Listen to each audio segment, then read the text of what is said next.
Eu convido a todos para que nós façamos uma respiração bem profunda, para ir estabilizando todo o nosso corpo, nos estabilizando, para que a gente então faça essa primeira parte dos nossos trabalhos. E eu convido a todos então para fecharmos os nossos olhos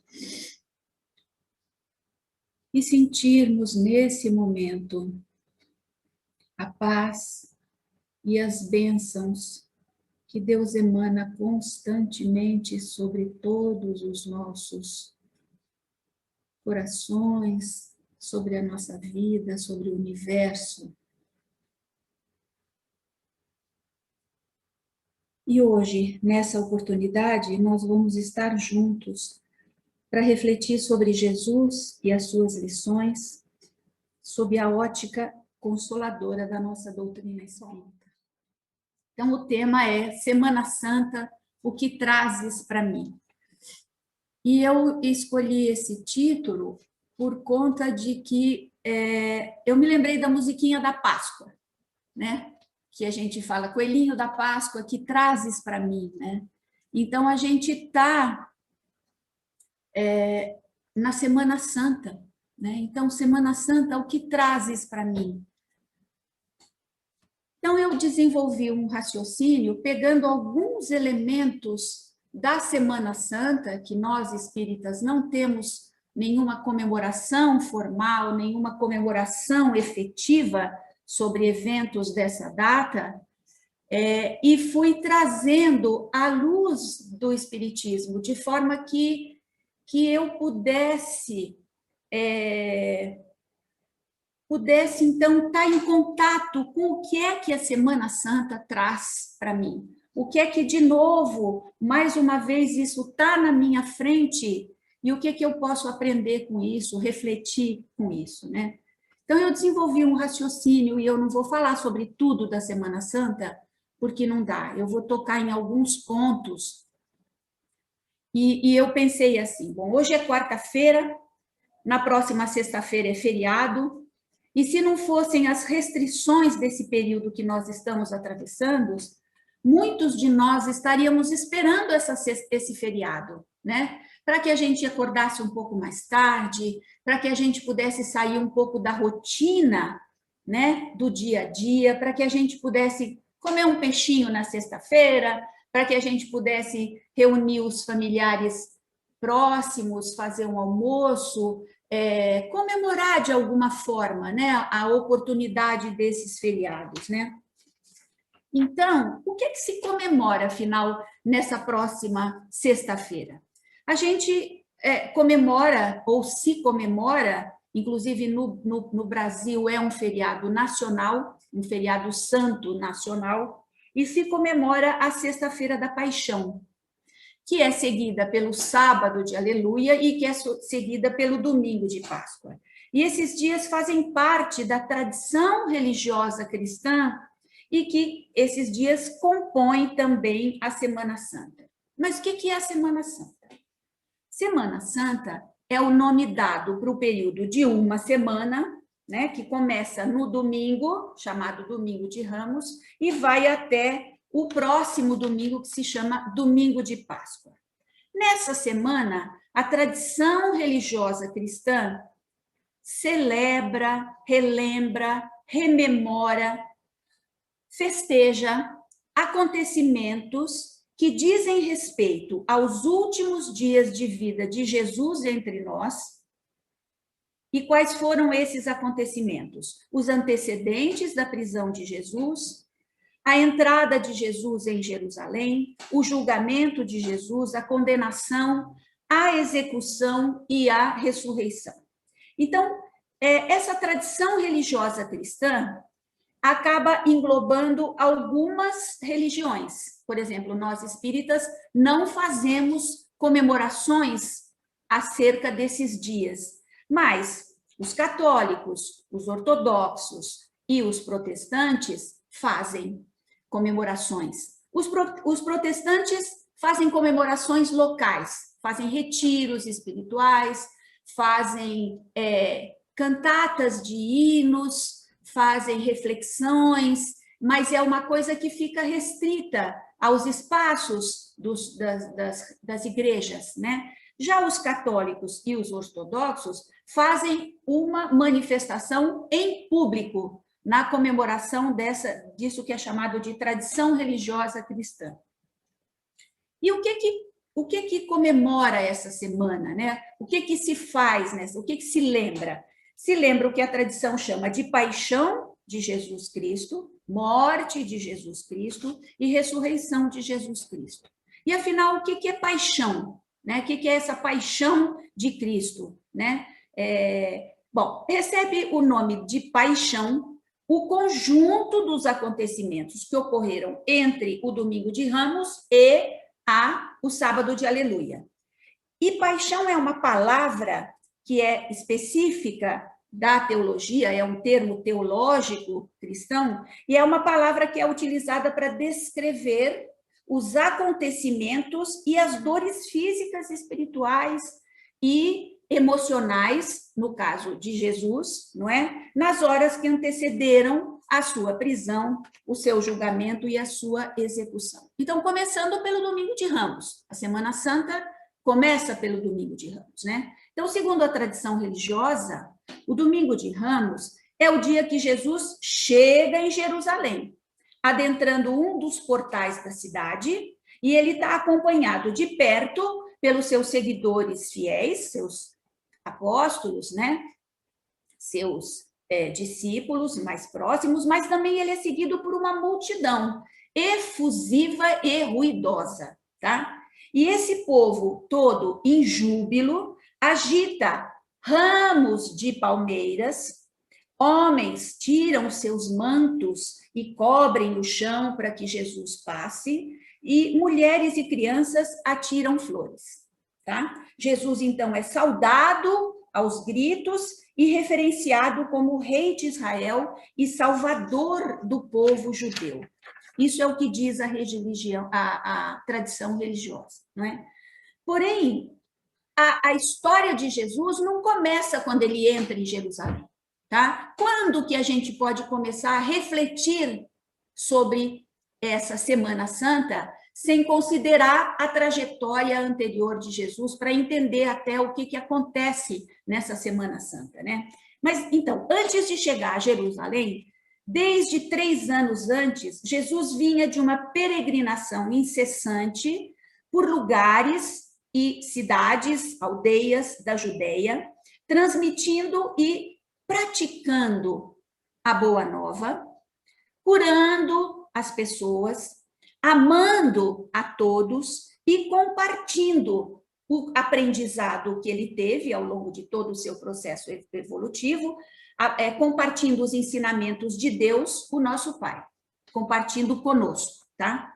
Então, desde o instante que Jesus inicia essa peregrinação, e muitos ouvintes, né, muitas pessoas ouviram os ensinamentos de Jesus, muitos acompanharam Jesus, né? E ele pôde contar, né? Ele pôde contar com a colaboração de colaboradores próximos, né? Como nós, na nossa vida, na nossa encarnação, todos contamos com colaboradores, né? Com pessoas, seguidores sinceros e fiéis a ele, e que ouviam Jesus e que devotavam puros sentimentos à causa cristã. Mas muitos sem entender direito qual era o real alcance do que Jesus explicava. Que nem que nós, né? Nós também não conseguimos compreender, muitas vezes, o verdadeiro alcance daquilo que Jesus veio nos ensinar, né? No entanto, todos sorviam a paz e o amor que emanava de Jesus e do seu campo vibratório. Nós ainda hoje sentimos, através dos ensinamentos e das palavras, esse amor, tá? Então, aqueles que participavam podiam sentir esse campo de amor e de paz.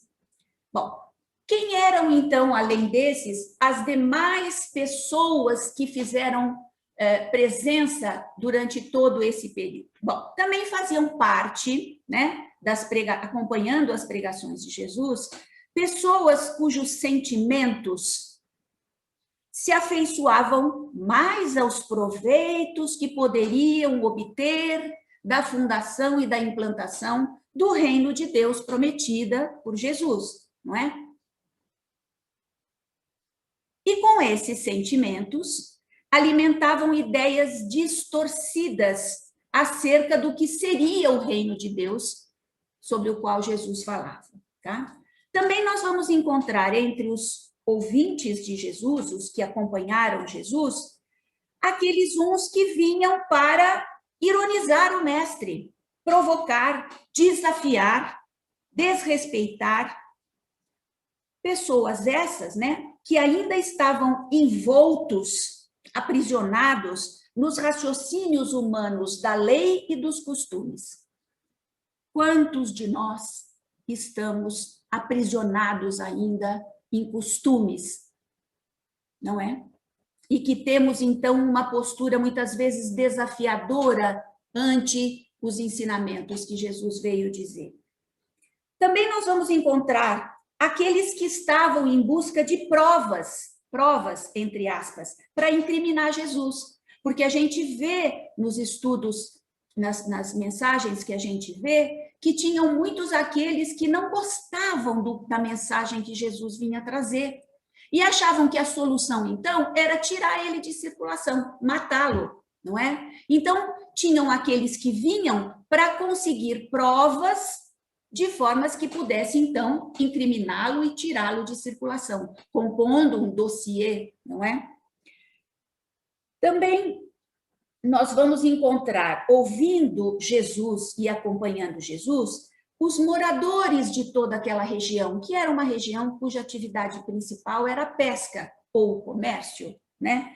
Então, pessoas simples, trabalhadores, muitas pessoas analfabetas, mulheres aflitas, crianças abandonadas, publicanos, ou seja, representantes de Roma nas terras da Judéia, funcionários da própria instituição de poder da Judéia participavam, soldados, viajantes, peregrinos diversos, dementados, como a gente lê, dementados, doentes do corpo, doentes da alma, carentes e necessitados de toda espécie, que nem que nós. Todos puderam participar do anúncio e do conteúdo da Boa Nova que era transmitido e principalmente praticado por Jesus. Presenciaram curas, presenciaram libertações, presenciaram milagres e puderam assistir o modo como Jesus agia nas diversas situações do dia a dia. Puderam compartilhar dos sentimentos de Jesus, conhecer seus pensamentos e ver as suas ações, que servia como modelo de como agir para eles. E ainda hoje, para nós, é um modelo. Então, nós vamos encontrar Jesus num lugarejo chamado Betânia, que é uma aldeia próxima a Jerusalém, tendo ele o acompanhamento constante ou temporário, eventual, de toda essa gama de ouvintes, não é? Então, Jesus está nesse lugar chamado Betânia, ele reúne os seus seguidores e anuncia que, durante as festividades da Páscoa, eles iriam até Jerusalém pregar a Boa Nova nas praças, nas sinagogas, nas escolas, e, se desse certo, até iam no pátio do templo, não é? Com toda essa importância que havia a transmissão dos conhecimentos que Jesus passava, a notícia correu rápido. E breve o lugarejo de Betânia estava cheio de gente, gente vibrando de felicidade, dominada por um intenso júbilo de poder finalmente participar da implantação do esperado reino de Deus, não é? E nessa oportunidade, o Messias ia inquirir os poderosos, ia afastar os sacerdotes gananciosos por dinheiro e também ia afastar os exploradores do povo infeliz, não é? E assim ia libertar o povo eleito do jugo romano, não é? E aí, com todo esse pensamento um pouco distorcido sobre o que era a implantação do reino de Deus na terra, já imaginava-se que as multidões festivas esperariam Jesus às portas da cidade, como se faz com o rei, e o levariam em triunfo pelas ruas até o templo, não é? E no templo, Jesus seria consagrado, e de lá eles seguiriam para o palácio de Herodes, onde o Messias assumiria o poder segundo as escrituras haviam predito. Então, nós podemos perceber uma diversidade grande de propósitos, de interesses e de compreensão acerca daqueles ensinamentos que Jesus trouxera, não é? Da mesma forma como ainda hoje temos essa grande diversidade de compreensão qual é a mensagem, né? E é então nesse contexto que Jesus adentra Jerusalém. Então nós podemos imaginar, de um lado, uma multidão efusiva, do outro lado, uma cidade de Jerusalém com ruas estreitas, tortuosas, apinhocada de gente que veio para celebrar a Páscoa judaica. Tá? E aí estava criada a confusão. E também estavam criadas mais provas para incriminar Jesus, sendo a cereja do bolo o que acontece no pátio do templo. Tá? Isso acontece no domingo, os dias se passam e Jesus é buscado, a ordem de prisão é expedida, né? Portanto, o dossiê legalmente constituído para finalmente tirar de circulação aquele que incomodava alguns do poder, a ordem de prisão é expedida. Então, segunda, terça, quarta, Jesus é buscado, é procurado, tá? Ele é procurado. Quem está com medo foge, quem está com medo se esconde, tá? E Jesus continua reunido na casa de um amigo, reunido com seus mais próximos, que estão todos muito apreensivos, né? E então é quando Jesus recebe a confirmação da notícia de que ele estava sendo buscado por toda a cidade e que a qualquer momento ele seria preso. Jesus, percebendo a gravidade do momento, e como ele sempre fez, ele se dirige a um lugar isolado e ele entra em comunhão com o Pai. E nessa comunhão com o Pai, ele recebe, né? Ele toma o exato conhecimento de que ele está no momento do testemunho e do que ia acontecer, tá certo? Então, ele desce de lá, reúne os seus discípulos mais próximos e faz com eles uma refeição leve, tá?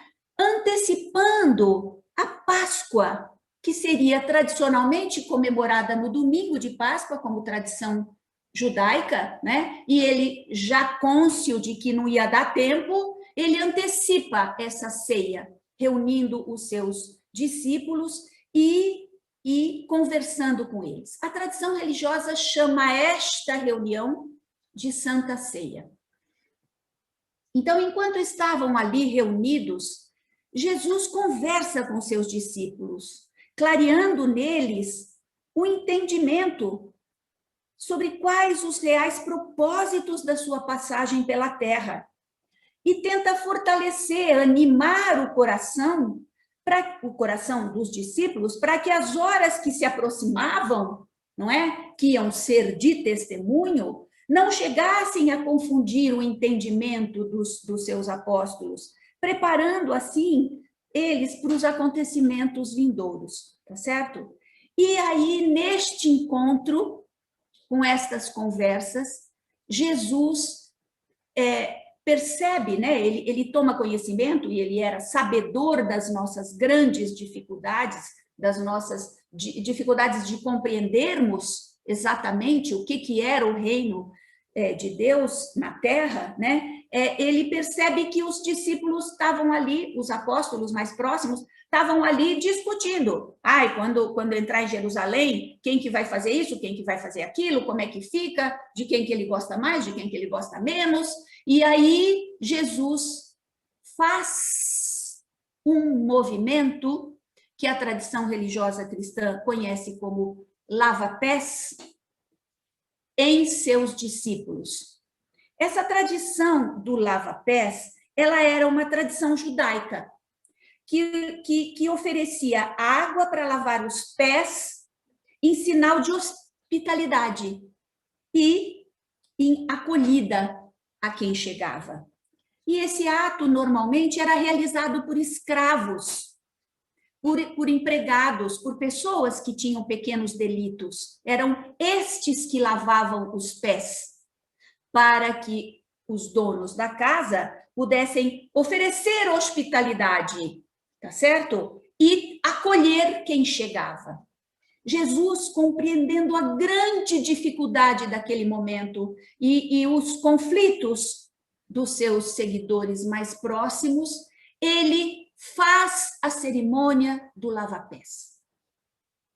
Ele mostra que ele é capaz, com seu gesto de amor, de lavar o pé dos seus seguidores.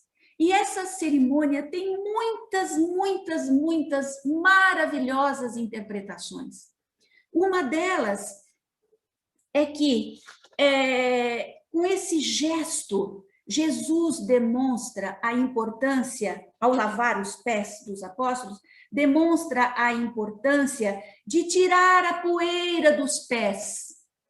O que são os pés? O pé é aquela parte do nosso corpo físico que permite que nós nos movimentemos para ter contato, para ter relação com as demais pessoas. Nós andamos sobre a terra, tá certo? E à medida que andamos sobre a terra, nos impregnamos do pó da terra, tá?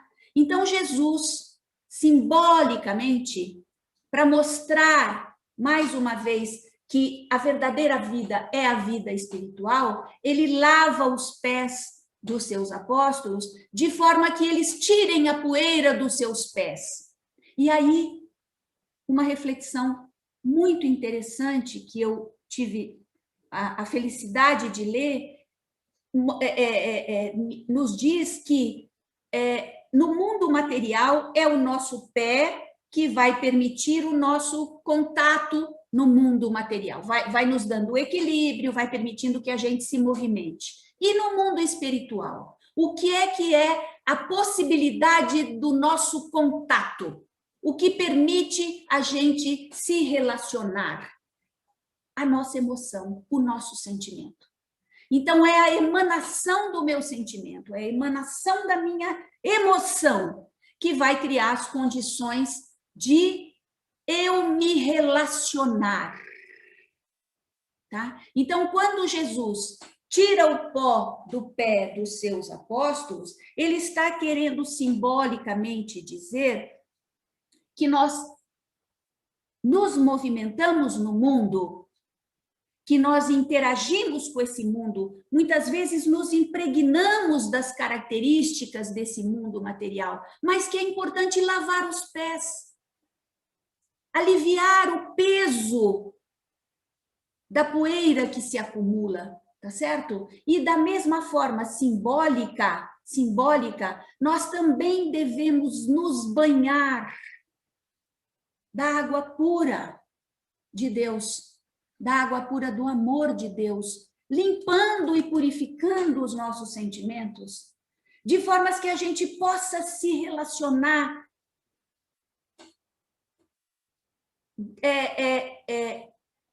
tendo tirado, tendo limpado tendo purificado aqueles itens que nos prendem, que nos sujam, entre aspas, tá certo?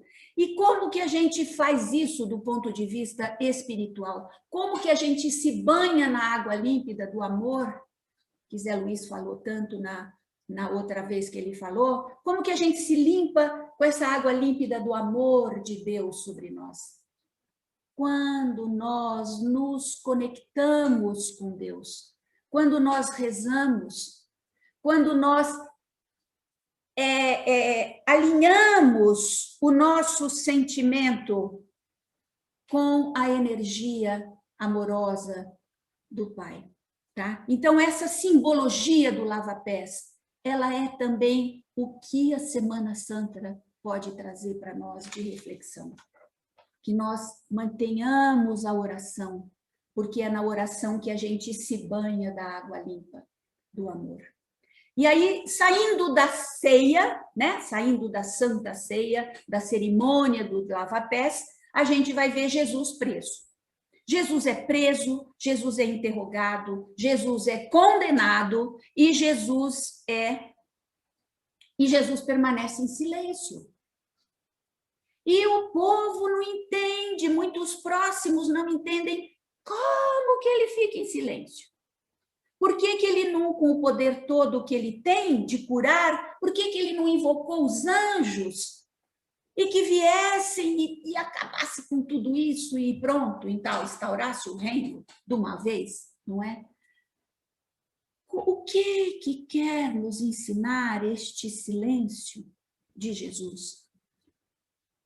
O silêncio de Jesus, a ação dele permanecer quieto, não envolvendo os apóstolos, não envolvendo os seus seguidores mais vinculados, né, mais fiéis, quer dizer para nós que ele sabia que aquilo que ele veio fazer precisava ter continuidade.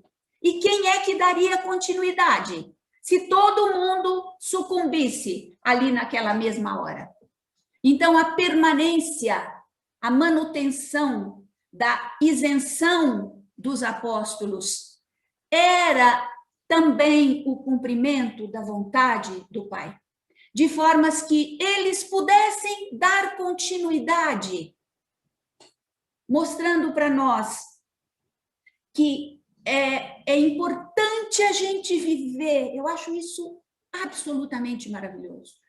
É importante que a gente viva nessa terra, mas que a gente tenha a visão do Espírito eterno,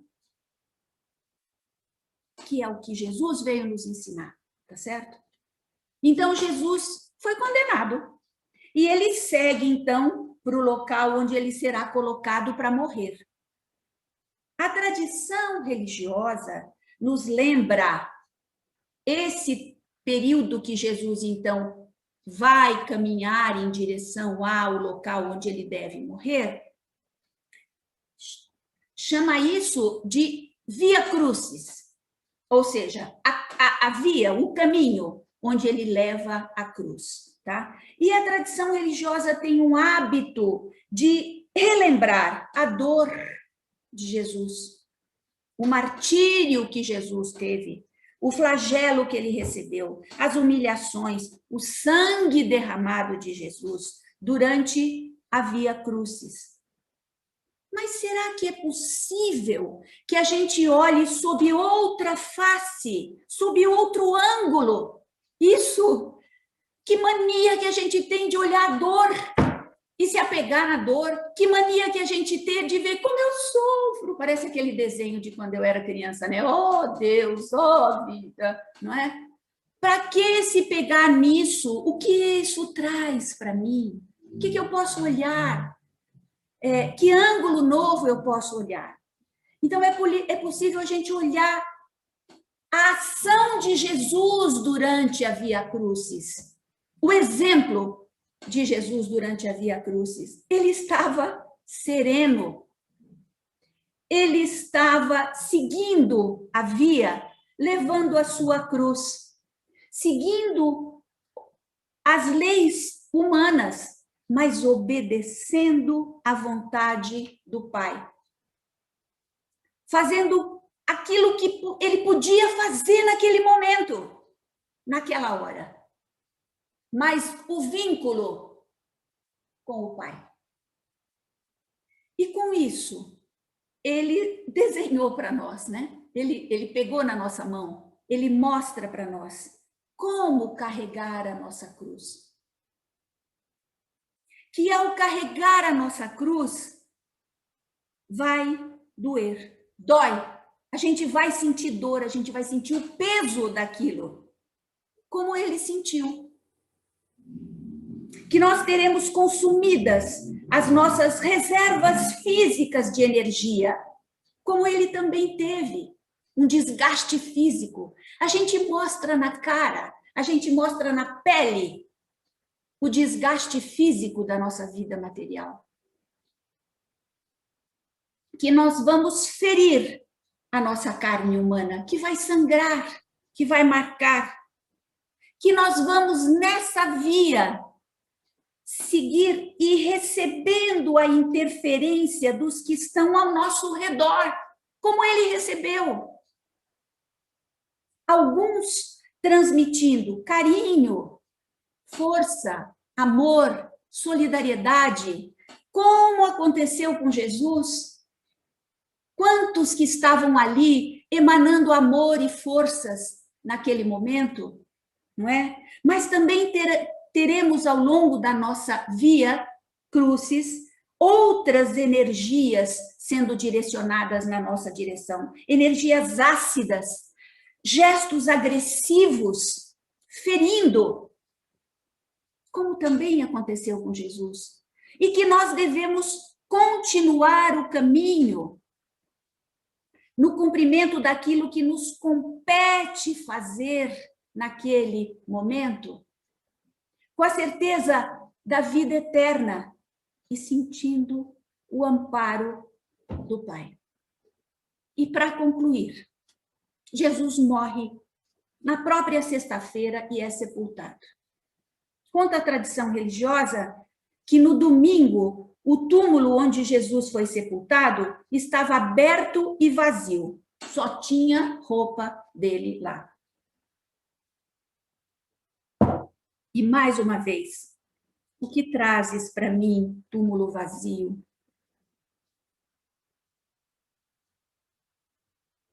Traz para mim, traz para nós, espíritas, que o corpo desapareceu. O corpo pode desaparecer. Que as roupas podem ficar ali jogadas. Porque elas são sandálias, o que for. Porque elas são de uso exclusivo nesta dimensão de encarnados em que nos encontramos temporariamente na Terra. Nada desses equipamentos, entre aspas, nos servem no mundo espiritual. Pode ficar corpo, pode desaparecer corpo, pode ficar roupa, pode ficar bem, pode ficar patrimônio, pode ficar as relações temporárias de parentesco, pode ficar. E o que diz a tradição religiosa sobre o que aconteceu com Jesus após a ressurreição? Porque o túmulo vazio significa ressurreição na tradição, né? Então, o que diz a tradição sobre a ressurreição? Diz que Jesus subiu ao céu e que está sentado à direita do Deus Pai. E mais uma vez, que trazes para mim? Doutrina consoladora. Trazes que Jesus, tão logo a sua desencarnação, vai socorrer Judas, que havia se suicidado. Vai ao encontro dos seus colaboradores. Vai continuar em espírito ainda entre nós, trabalhando. Jesus, em sua tarefa messiânica, sempre trabalhou, sempre amou e sempre nos auxiliou e amparou nas nossas melhorias, nas nossas transformações, no nosso progresso evolutivo. Jesus sempre nos ensinou que a vida é trabalho, que a vida é transformação, que a vida é amor. Ontem, hoje e sempre. Muito obrigada.